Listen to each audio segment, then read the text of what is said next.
స్వాగతం, సుస్వాగతం, మనస్ఫూర్తిగా అభినందనలు. ఈరోజు మనందరం కూడా ఒక మంచి కార్యక్రమానికి ఇక్కడ సమావేశమయ్యాం.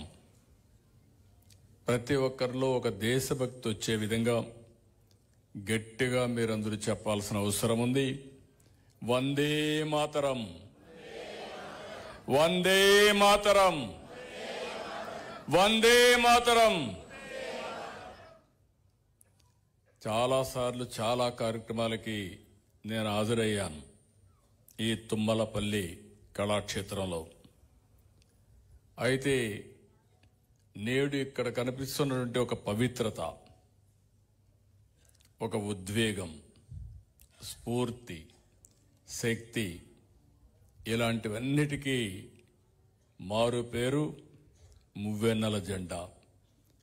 అది ఈరోజు మనం ఇక్కడ సెలబ్రేట్ చేసుకోవడం నా జీవితంలో ఎప్పుడూ మరిచిపోలేనని చెప్పి మరొకసారి మీ అందరికీ విజ్ఞప్తి చేస్తున్నా. ఏ జెండా చూస్తే ప్రతి భారతీయ పౌరుడి మనసు పులకరిస్తుందో, ఏ జెండా చూస్తే దేశం యావత్తు గర్వంగా తలెత్తుకుంటుందో, ఏ జెండా చూస్తే ఒక ఉద్వేగం, అనుబంధం కనిపిస్తుందో, అదే 3 రంగుల జెండా, మన జాతీయ జెండా, ప్రపంచంలోని అతి శక్తివంతమైన జెండా, మన తెలుగువాడు రూపొందించిన జెండా, మనందరికీ గర్వకారణం అని చెప్పి మరొకసారి విజ్ఞప్తి చేస్తున్నా. స్వాతంత్ర ఉద్యమ స్ఫూర్తికి ఈరోజు మనం ఒకసారి ఆలోచిస్తే 78 సంవత్సరాలు దగ్గర గడుపుకొని తొందరలోనే 100 సంవత్సరాలు ఉత్సవాలకు సిద్ధమవుతున్నాం. అందులో భాగంగా ఆజాదీ కా అమృత్ మహోత్సవ్ ఒక కార్యక్రమాన్ని తీసుకుని ప్రధానమంత్రి గారు ప్రతి ఒక్కరిలో ఒక దేశభక్తిని పెంచాలి అనే ఉద్దేశంతో హర్ ఘర్ తిరంగా కార్యక్రమానికి శ్రీకారం చుట్టారు. ఈరోజు ప్రతి ఒక్కరు గుర్తుపెట్టుకోవాలి, ప్రతి ఒక్క చేతిలో, ప్రతి ఇంటిపైన, ప్రతి కార్యాలయం పైన జెండా ఎగురవేయడం ద్వారా స్వాతంత్ర వీరుల్ని స్మరించుకోవడమే కాకుండా మనలో ఎక్కడికక్కడ జాతీయ భావన పెంచాలి, దేశభక్తిని పెంచుకోవాల్సిన అవసరం ఉంది. ఇప్పుడే మిత్రులందరూ మాట్లాడారు. ఇదొక వేదిక, ఇదొక సందర్భం.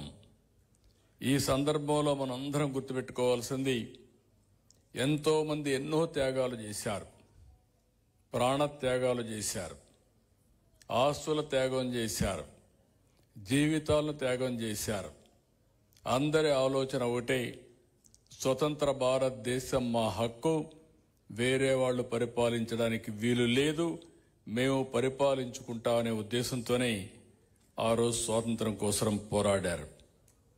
అయితే ఈరోజు మీరు చూస్తే హర్ ఘర్ తిరంగా ద్వారా కులం, మతం, భాష, ప్రాంతం అనే భేదాలు లేకుండా ఒకే జెండా కింద దేశం మొత్తం ఏకమయ్యే కార్యక్రమం.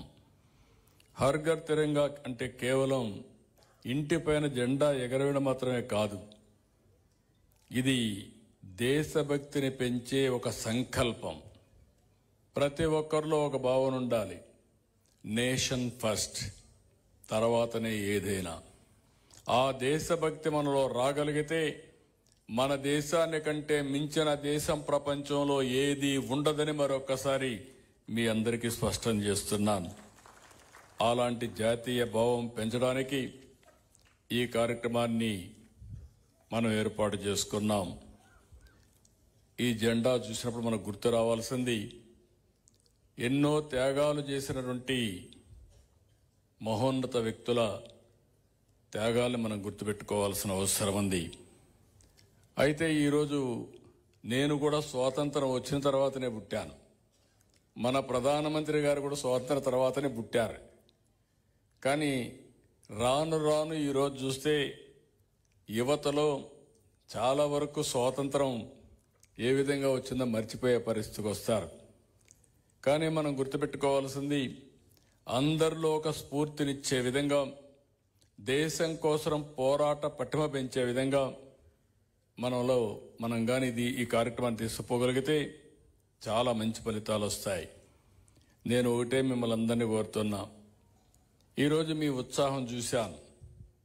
రాష్ట్రంలో ఎవరిని చూసినా కూడా జాతీయ జెండా చూసినప్పుడు ఒక జాతీయ భావం వస్తుంది, దేశభక్తి ఉప్పొంగుతుంది.